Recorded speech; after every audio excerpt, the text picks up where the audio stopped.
Today, I would like to talk to you about mythical creatures. There is this saying, here be dragons, which apparently you can find on very old maps. People put it there if they don't know what's actually outside the boundary. And this is not exactly true for the maps that are really old, because the original phrase was here be lions, not here be dragons. And dragons were, well, mythical creatures, while lions were thought to be mythical creatures some time ago.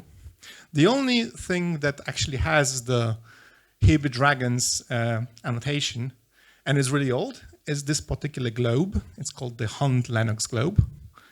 It's written in Latin, so it's Hic sunt dracones. And this is the part that I would like you to remember for a couple seconds while I actually talk about programming. And more specifically about scary topic of layoffs. So yeah, layoffs are a kind of thing right now. So a lot of you are looking for work. And if you're looking for work, you are supposed to ask smart questions in the interview. So you go there and you ask about the project because you have to be committed to the project. You have to be interested. So what you ask? Okay, so which version of Rails are we using here? It's a good question. It shows you some kind of interest into, well, if the software is up to date, if it's maintainable, if it's secure. You can also ask some architectural questions, like this one is pretty popular, both of them. You can ask some front-end questions, which will show that you are a full-stack developer and you actually know about the state management in the browser. You can ask some process question, which will expose the infrastructure guy in you, and will also show that you know how to work with other people.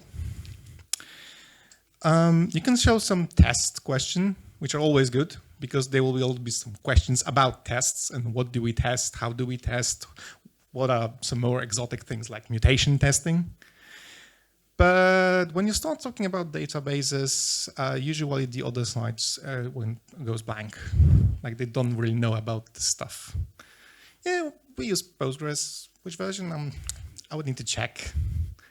So most of the shop talk actually is about manipulating and storing data. A shop talk is talk about work. And that's precisely what a database is doing. So if you go to Rails, yeah, and you go like this really, really simplified scheme of Rails, which, yeah, you can tell me that this is wrong, but this is a simplified version. Most of the stuff is Ruby. Most of the stuff is relevant to you. The part on the front end is usually more relevant to front end developers, users, people who can like look at stuff. And the part at the back is part that is actually doing stuff. But we're only interested in the middle one. If you don't believe me that the part at the end is doing stuff, let's look at the tests. There is this concept called test pyramid. And test pyramid means that, if you Google it, you're supposed to have most of your code tested in unit tests. So tested in isolation, tested without any kind of dependencies, without database. Then you add some layer of integration test, which will test if everything works together. And at the very top, you sprinkle a little bit of very expensive end-to-end test, which will tell you if the business logic is sound and the application actually works. There is an anti-pattern to that, which is called ice cream cone, which is basically the pyramid upside down with the additional layer of manual testing as ice cream. So if we go to this ideal pyramid of tests, we don't really see it in Rails. At least 50 or so projects I've seen, I haven't seen this kind of pattern. The actual pyramid on our side looks a little bit like this. So we have some unit tests, but it's difficult to test stuff in isolation in Rails. We have some end-to-end tests, and usually more of them than unit tests if they exist. But majority of the tests we have are integration testing. And the reason for this is that Rails love databases. Rails without database, most of the time, not all of the apps, is pretty useless. The Rails application is made as a point of interaction with database. I'm not saying all of them, but I'm saying the vast majority of them. And yet we treat this database like a mythical creature that we're not supposed to be interested in. We hide it behind active record, we hide it behind multiple different abstraction layers, because, well, here be dragons. How do we handle those mythical creatures? First of all, we need to admit that databases are really, really weird. They are not object-oriented at all. Most of them are declarative, which is not functional. So even the Elixir guys will think that these are weird. The other part is that they are not really aware of stuff that is related to users. Usually we use only one user to connect to database, and everything is accessible. So the security guys might kind of panic. But they have some redeeming features, and the biggest one is that they are typically much, much faster than anything you do in Ruby. So starting those mythical creatures with a small one, here is SQLite, generated by Midjourney. And when you're thinking SQLite, you're going something like this. I have this website that I made during my free time, and I would like to publish it for some other people to see, but I don't really feel like setting up an entire database server. Yeah, so this is a valid use case, but if you go to the SQLite website, you can discover that, well, they are using SQLite for their website. And you think, okay, this is just a small page, but no, it's like 100,000 requests a day. And each of those 100,000 requests have actually 200 queries. So it's 20 million queries a day on SQLite. And not only that, this is stats from 2015, which means it's using 7-year-old hardware. And on top of that, it's using a VM, and that VM is shared with 23 other applications. So we get 20 million requests on a shared VM on a 7-year-old hardware. Suddenly, our SQLite takes off the glasses, and it's not Clark Kent, it's Superman. Yeah. So SQLite is extremely fast when it comes to reading, but only has one single thread that can write stuff. It's public domain, not GPL, not MIT, it's public domain. You can do whatever you want with it. And it has very easy backups. You just copy and paste stuff.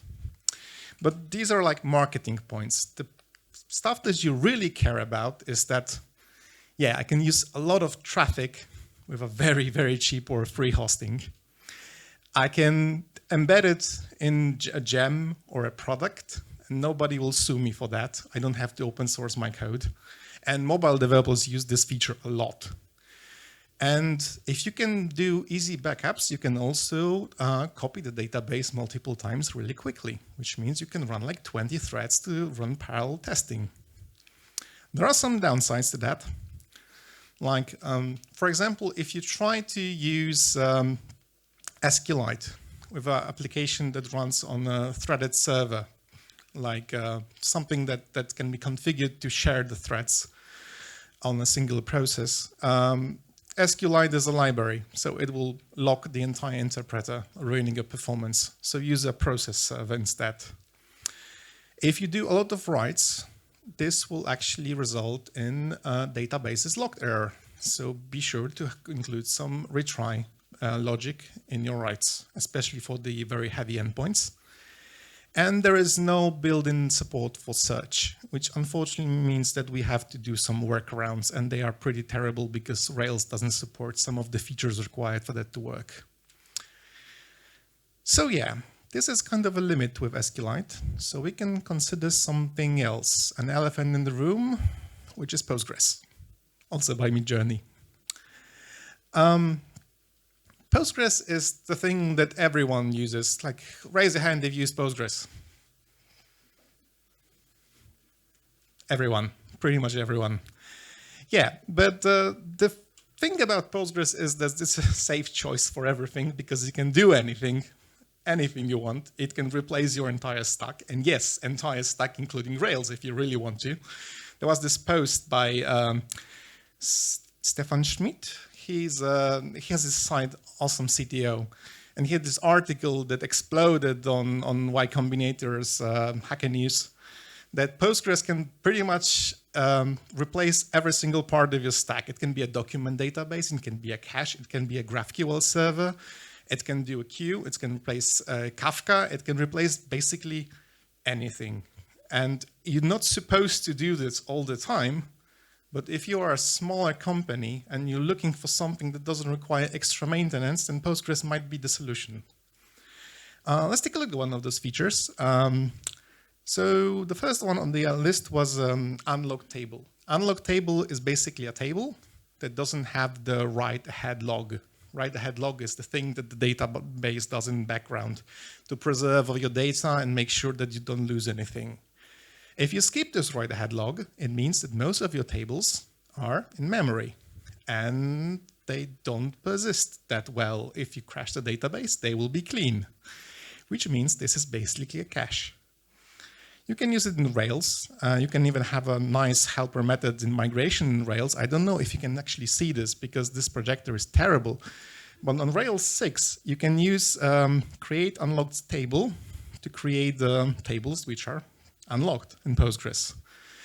Yeah, but you say, yeah, I already have Redis for caching, which is you're right now thinking about this. But consider this. What kind of database you could use that could leverage this feature of being SQL Postgres compatible cache? Well, the same database you already use for tests. If you add this few lines to your environment for tests, you'll get a really nice performance boost of your test suite. On a terrible test, you get even better one, like 25% boost on one terrible project I've tested, and like 20% boost on the other one. Holy shit, this elephant is kind of big. You can actually find some useful stuff in the Postgres documentation, which nobody really talks about. Yeah, what else can we find there? Okay, so this is the newest one. This is still in beta, but it doesn't really matter because everything I'm about to show you is the same in 15 or 14, I think up to version 13. We'll, of course, click advanced features because, well, these are the ones which we are interested in. And the fun begins here, window functions. Who ever used a window function? Hey, we have some people, mostly in the back. All right, so window functions are basically per row calculations. So if you want to do something to each and every row you have in your result set, you can do it. They are mostly misunderstood because people think that they are very, very weird syntax things that you can do in other ways. But to be honest, they are freakishly powerful. Some examples. Let's say these are all taken from real applications, which I actually wrote at some point, rewrote the thing that was written in Ruby to gain some performance. First one is an employee salary versus the average salary in a particular department, not company. The second one is the cheapest product per category, which was basically a suggestion. If you like this thing, you might also want to upsell the user some cheap stuff. And the third one was used for business intelligence tool to show that the sales are actually growing. You can do all of those in Ruby. And yeah, these aren't very difficult things to write in Ruby, but they will be slow, especially if you get a lot of data. So let's do the first one in SQL. Okay, so do I have a laser pointer? Yes, I do. I kind of hope that you can see that the word here is salaries. Window function basically tells that this particular column and this particular aggregate function has some extra restrictions, which means that the average won't be referring to the average of the entire query, but just by the parts that are partitioned by department. And you can write it in Rails because, well, Rails is kind of awesome and very flexible. So you don't lose the nice part that, well, everything still looks object-oriented and you can test it with more spec and stuff. And this is about 20 times faster than the fastest implementation I saw using Ruby.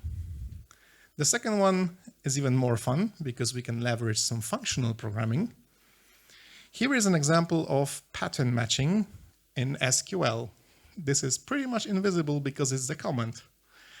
And comment doesn't mean anything. So the thing that is happening here is we have a subquery which will number every single ID, but will start over numbering when it encounters a new category ID. So it will go 1, 2, 3, 1, 2, 3, 1, 2, 3, 1, 2, 3, 4. And yeah, it will just do that over and over again for every single ID. It will order them by the things that you want to. So in this particular case, it's price and name, which means that for every single item that was row numbered 1, we have the cheapest one. So we can pattern match it. Any ID and this first one on the list will be the one that is cheapest in this category. And you can still write this stuff in Rails, as you can see. You do the subquery and then you do the query. And because this is a regular where, you can put it in the scope and operate it as a, well, normal scope. You can chain extra methods. You can restrict which categories you want. You can limit them. You can join another table. You can do whatever you want. So really, really powerful feature of a database that we don't really use.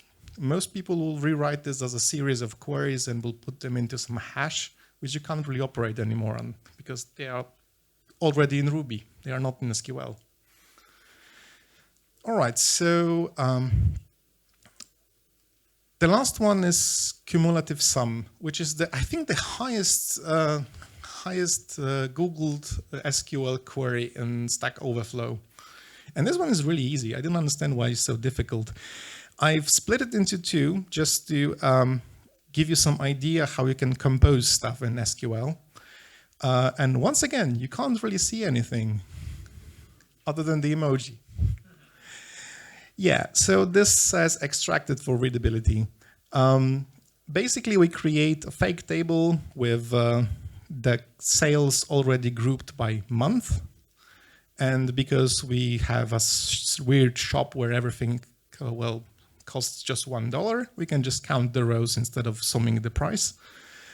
And then we use this particular table to do the sum of sales with this really, really long string. Yeah, there's a really long string that feels like English, but it isn't actually English, it's SQL. Tells you that you're supposed to sum every single price for a particular month, but you're using only months that preceded it. So it's rows between unbound and preceding, so however long in the past you want, and current row, which includes the current row, which means that you will get, well, in the first month 1, then 2, then 3, then 4, and these are basically cumulative sum of sales. And you can still write this thing in Rails. You don't need to do this huge SQL query. It's slightly longer because you still need to do the subquery, but it's pretty easy. In Rails, you can actually tell the model that from now on, you're operating on a different table. And this way, you'll still get products or something else if you want, but from a different table. And this is also much, much faster than downloading all those months in Ruby. And if you do hours or minutes, this will actually might not compute at all in Ruby for large enough data set. But in SQL, this is pretty fast. And I can explain why, or SQL can explain why, because there is a feature in SQL that apparently most of the people don't use, which is called explain.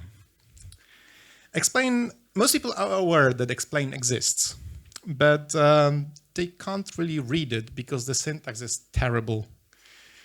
And it contains a hidden feature. It can estimate the number of rows for you for any given query.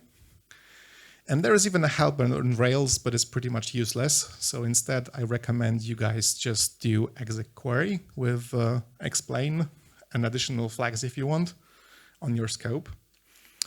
So let's analyze a very simple query, which is basically select everything from one table and then join another table. If you run the most basic explain with like nothing added and everything that can be turned off, you will get this. The explain by default has enabled costs. I disabled them just so you can guys see how it works. The way you can read this is a list of strategies how to get some data. The strategies are named. You can actually look them up if you want. And every time you go one step deeper, it means that there is another strategy. So there is another thing that is going on. And through the composition, this creates a result. So looking at this particular query, we have a sequential scan on notifications, which means basically look through the notification table for everything. And you have a hash being built out of a sequential scan of users, which might be filtered. So this hash is a lookup for this join. So basically it creates a hash like in Ruby. And this is nice because it's very, very fast. When you just look up the hash for every single element, it's like operation with a O1 complexity, which means it's extremely performant. SQL chooses those types of operation by itself. You can force it to do something else, but usually it's better than you at optimizing which strategy to use. Nevertheless, it's very important to be able to read those things because sometimes you will get something like nested loop and you won't understand why this is actually slow. You can also help yourself with costs, which is the default thing. And costs are amazing, mostly because they include stuff that you can actually use, not only as someone who tries to debug a query, but also someone who tries to run a query, because you can estimate rows, as I said before. I wrote a wrapper gem for this. I know there are several other ones, but this one doesn't require any kind of migration to be usable. So how does this thing work? You get an extra item for every time a strategy is executed. And most people will misread it, but it really reads that the first number is cost to the first row because every single strategy streams the rows back to the next one. The second item is cost to produce all rows. The third one is pretty obvious. It's just the number of rows that we are estimating to exist. And the last one is the size in bytes, which is important if you have, if you don't have enough RAM to keep everything together. So for this particular query, we can see that all the sequential scans will start immediately because there is nothing to do. We just start reading tables. So if we start reading tables, you can immediately return the first row because we're just reading. For the other ones, we need some time to have the data to start building the hash. And this is exactly the time when we finish doing the sequential scan, because we can't really add anything into the hash until we have all the elements. And at the end, we combine the two by using this hash join. So this is basically time until this hash builds. This sequential scan produces a row that will be read by this thing checking if the join is correct. Next thing, we can actually run the query. If you run explain analyze, it will run the query. Be careful with doing that with deletes or updates or upserts or updates, because every single one of them will actually run. And this adds a second set of numbers in the second set of parens, which are actually the numbers that are real, what actually happened instead of the estimations. And also this will sum up the time of the query being planned. So how long does it take to come up with this stuff? And how long does it take to execute this stuff? And the second set of numbers is, again, time to first row, time for all rows, number of rows, and there is a thing that strategy might be reused. So we'll get a counter how many times this was actually run, this particular strategy. So for this thing, it shows us the real numbers, which are pretty close to the estimates, which means that we can actually use those estimates most of the time. You can also add a new option that is available in Postgres 13 and up. and might be a default sometime later, which is buffers. And buffers will tell you how much stuff were already cached and how much stuff you have to read from disk. The syntax is that there is a hit and there is a read. Read means that something has to be read from the disk, and hit means that something was already in the cache. There are some different numbers for writes, but you can look them up in the documentation. All right, so in this particular case, comparing to the previous one, sorry, I clicked too soon, we can see this query is faster than the previous one. The one that I ran before without the buffers was 520 for the people sitting in the very back. And this one, the new one with the buffers, is 450. And the reason for this is that I ran them in sequence, adding more and more flags. And this one actually used some cache from the previous query. So the cache can be actually held between multiple queries, which is really nice. And it's the only reason why some of the Rails application can actually work. All right. So there are multiple other flags that you can test for multiple different types of queries that aren't just selects. So feel free to check out documentation at SQL Explain. And if you stumble upon something that is slow, you can take another step and add an index. The thing that people don't understand about indexes, well, different spellings, but is that you can only use one per subquery. Some people will add multiple indexes because they think that they can speed up stuff. But if only one of them can be used, then, well, there is no point adding another one. They can be used for filtering or sorting or both. So if your query operates on both of the assumption that you need to filter something and you need to order something, then figure out which one is actually the more costly operation and use an index for that. And it's not up to you to decide which one is actually being used. So the database decides. There are some ways to find them out automatically. PG Hero by Andrew Kane is a great example. It most often gets the right order and the right columns, but feel free to experiment. Also, feel free to try various types, because based on cardinality of the data, so how many different types of how many different kinds of values there are in the table, different kind of index might be appropriate. And delete the ones that are unused, because even if they are unused, they are being updated, which means they cost something. Here is the docs for PG Hero that describes the algorithm on how it detects the missing indices. And the nice part about this algorithm is that, well, there will be some examples eventually, but I've been waiting 5 years. So feel free to add your own. There are some dark arts when it comes to indexes.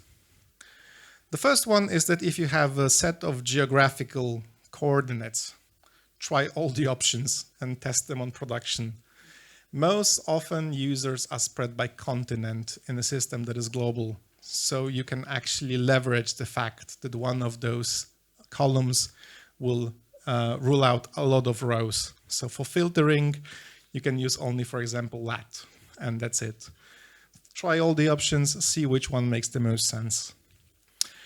There are partial indexes, which you can use when you want to do something like, I only want this query for a very particular subset of users, and they have a trait in common. So I can leverage this by having a very small index that is easy to read for the database. And there is also a very hidden and poorly documented flag for indexes, which is include. This means that this column won't be used for sorting or filtering, but it is included in index, which means in the strategy that it gets chosen, you might get index-only scan, which is extremely fast. Helpful for those weird queries that actually still, after using index, read a lot of your database. Then again, Postgres also has extensions. Some of them are really popular, like PostGIS. If you do like any kind of geographical manipulation, distances and stuff, this is basically the way to go. Some of them are recently popular, like time series handling in TimescaleDB, especially useful for people who are doing like business intelligence. But some of them are pretty unknown, which I find weird because they handle a lot of different cases that most people stumble upon, yet they never really find a solution for. Citus. Citus is extension for Postgres that allows you to scale the database horizontally and also adds columnar storage. Because the Citus guys were doing the two things, and at some point they said, screw it, we're doing one code base, fuck it. So the smaller parts of those two things is columnar storage. The bigger one is distributed tables, and they have parallel querying, which means you can add more databases. But let's focus on the first one for a second. Columnar storage means basically instead of storing the entire row on the disk, you store each column separate. This has a few side effects. First of all, you can compress them. They are smaller, they are faster. If you have a query that only uses a few of columns, you don't need to read that much of the data. You can store them in chunks, which is really nice. They are helpful in case you have lots of reads, but you don't really do a lot of writes because they can handle aggregates and they can handle fetching multiple rows in a very, very short time. In Citus in particular, there are some drawbacks. You can't do updates and you can't do deletes. So this table is append only. You won't get any kind of update in this table. But it results in 10 times smaller table size. This is an average. I've tried it on the multiple terabytes scale database, and it shrunk to a size that you can fit on an NVMe SSD, which means that it was really, really fast. They are very easy to use. You just append using columnar, and there is also a function that will convert existing table into columnar. There is nothing more to it. Like, it just works. It's small and faster for some operations, and you can mix and match if you have something like partition storage. You can log the data, you can use the log data to have the last partition being row-based, which is regular. And every kind of historical partition gets columnar. So you save not only the space, but also the time execution time. And this can happen automatically if you do like pgcron convert table at the end of the month. The second part of Citus is distributed tables. Distributed tables are, well, useful because databases are really fucking expensive. If you look at your AWS plan, probably the most expensive part is either RDS or Aurora. Everything else is nothing compared to the database. But having a few cheaper databases, it's just much more cost effective. You can distribute the database on user location, which means that the user who are, for example, in Europe will get a European database. User who are in the States will get a United States database. It's still one database. So if you really want the other part, you will get it. But the part that's local to you, it's available just closer to you. And you can also distribute the data that is being used together to be, well, together. So it's easier to fetch.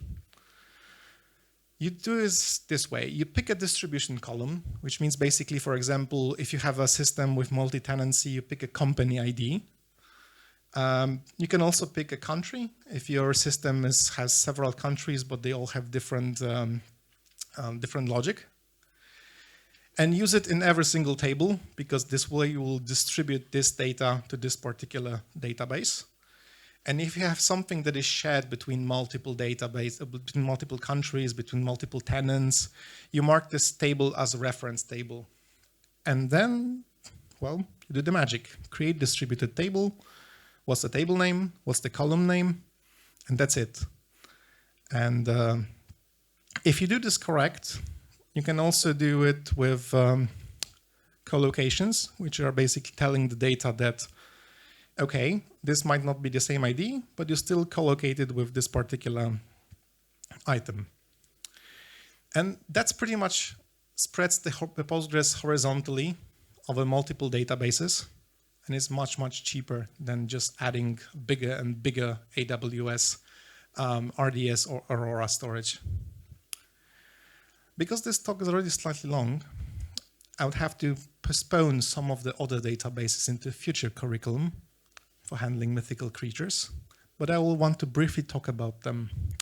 First is CockroachDB.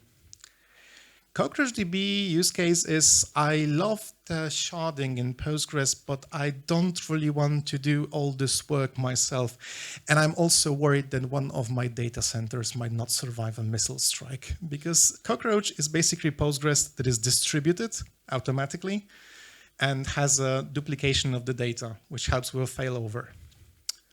The second one that you might be upset about is MySQL or MySQL, depends who you ask. Like MySQL? Really? It's like a default database for PHP devs. And Oracle bought it at some point. Yuck. Terrible. But yeah, MySQL isn't what it used to be. It kind of morphed into something else. They fixed the performance. They have multiple different engines running different types of tables. Some of them are amazing, like memory table. Think about it. You can actually have SQL that runs in memory, perfect for tests. And this used to be a joke database for people who were into databases, but right now it's pretty awesome. The one that I really know that not a lot of people use is Clickhouse. Clickhouse was originally developed by, I think, Yandex developers. They had tons of marketing data. And what they did is that they stumbled upon this problem when if you give the user the normal database and they try to use it, they takes long. They go for a coffee every time and they forget the context of what they were doing. But if you give them something like really, really good, like BigQuery or Redshift, well, the budget goes through the roof. These things are expensive. But ClickHouse, you can run it on your own infrastructure. It's super fast. And the nicest thing I really liked about it is that it pre-calculates the aggregates. So if you do a sum, it won't run sum on every single row. It won't run sum on the chunks that already have the sum pre-calculated. And this is super fun for doing like business intelligence, huge queries over terabytes of data in like seconds. And even has a very nice command line interface with colors and rainbows and stuff. It's kind of weird, but it's kind of exciting doing business intelligence. Then there are things that are way out of scope for this talk, which are basically NoSQL, document databases, graph databases, whatever you want. Some of them are extremely important for development, like ScyllaDB runs Discord. Pretty cool. Elasticsearch is basically the only way to do a full text search with a decent amount of data in Rails right now. So perhaps this will be a two-parter, and I will do a second part sometime and include many, many, many, many more of those databases. Thank you very much.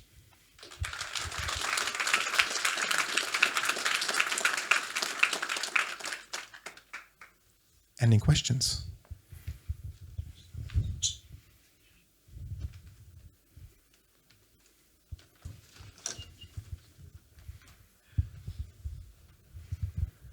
So I really like the trick you showed about unlocked tables, but yeah, it was too short. I couldn't make a photo. And I wanted also to ask you about some constraints. So when can be used in tests, when we cannot use it in tests, and if you could come back to the slide and we can make a photo of it, would be great to test it out ourselves. Okay, so the slide with the unlocked tables, which was like a really, really long time ago, but I can find it. Before the window functions, it was somewhere around holy shit. Yes, this one. Yeah, sorry that it's a little bit dark, but this projector kind of sucks. But the part that you're missing here, which will be visible when we actually upload this to YouTube, is that this is in config environments test RB. So you put it there, and this gets much faster almost immediately. There is a hidden trick in it, which I didn't want to add it here because it will basically ruin the entire flow of this presentation. But this means that if you try to restart the database because you restarted Docker or something, you won't find your tables because they will be gone, which means that this is mostly suited for CI. If you do this locally, you will have to run migrations. So there are some drawbacks. I've taken this code from both of those projects, but it ends with if environment CI. One second, why should it be erased? I didn't quite catch that. There is no write ahead log. Write ahead log is the list of the things that's supposed to be written into the disk. If you don't have this, nothing will be written. There are also some other side effects to this. For example, if you have a table that is unlogged, which is no write ahead log, there is nothing for a replica database to grab onto. So you won't get any replicas because you can't really replicate this kind of table. But if you use it locally for tests, shouldn't it just create a new tables before each test? Not really. If you do database cleaner, it will truncate the tables. So it will work. It won't have to do the tables again. But if you restart the Docker, you will have to run migrations again. So it kind of depends on your workflow. If you keep your Docker open for like, I don't know, 10 years or so, still running this thing, then yeah, fine, that's cool. But if you're doing like, okay, I need to run this Docker with this database, and then I switch project to this one project, and oh crap, I forgot about the tables, they are gone. Thank you. That's exactly the answer I was looking for. No problem. Okay, and see a second question.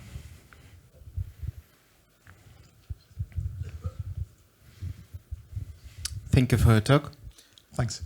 Quick question. Have you worked with Scenic Gem? Scenic Gem. Scenery. Yeah, to be honest, no. So it uses PostgreSQL abilities for creating SQL views. So you can create. I remember this one. Yeah. Yeah. Go ahead. So it for the Rails, it's common model, but you can calculate different logic there, like you used with the window functions, and it's like read-only because it's it can be materialized like versioned, but it can be just eternal. You're right. You can use multiple different gems, extensions, and other things to add things like window function support or whatever else is there in the Postgres documentation. But the thing is, you don't really need those. You can actually, I think I showed this in those slides, that every single one of those queries with window functions, you can actually write in Rails with very little SQL part. Like it's tiny. You just add a string for one particular column, but other than that, it's just active record. That's not really. I the Scenic, it's a little bit different because it's uses migrations to to do views in the schema RB, right? Right. Yeah. Some of the projects I've seen switch from schema RB to structure SQL specifically to get some of the features like views or stored procedures, but I don't have anything against that. What I'm saying is that you can, without doing those drastic measures like adding extra libraries or changing the way you structure your schema, you can still use a lot of those features, maybe all of them. Yeah, and I want to add that they extract it, so you do not have to right now migrate to SQL. It's stored in simple, small SQL files exactly for one database view. Yeah, this has I've seen this approach not in Rails specifically, but in other languages. I've seen this in Java with Liquibase. I've seen this with PHP with the doctrine migrations. The problem with this is that you don't get the validation of the part that actually reads your models in those migrations. So running this up is fun, but running this down is less than fun. But yeah, it's a completely valid approach if the application is mostly driven by the database in terms of new development. Yeah. Thank you. Are there any more questions? Thank you very much.